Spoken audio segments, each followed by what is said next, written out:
માની લો કે છેલ્લા 15-20 વર્ષથી આ માગણી કરે છે, તો આ લોકો એ 15-20 વર્ષમાં માગણી, અમે તો આ 4 વર્ષથી આ સરપંચ શાસનમાં આવ્યા, એની પહેલા આજ અત્યારે આપના ઉમેદવાર જયંતિભાઈ છે એ પણ સરપંચ હતા, અને 15-20 વર્ષમાં બીજા સરપંચ હતા, તો એમને કેમ નિર્ણય ન લીધો?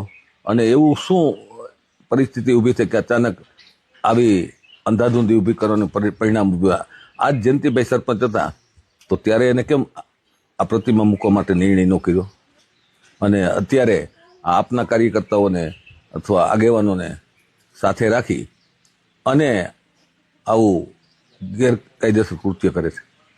મૂર્તિ પ્રતિમા હું મૂકવાની બાબતમાં અશાંતિ, અરાજકતા અને અંધાધૂંધી એમને ફેલાવી છે. ચૂંટણી આચારસંહિતાનો ભંગ એમને કર્યો છે. વિજયભાઈ સાંડપા જે રીતનું વર્તન કરે છે અને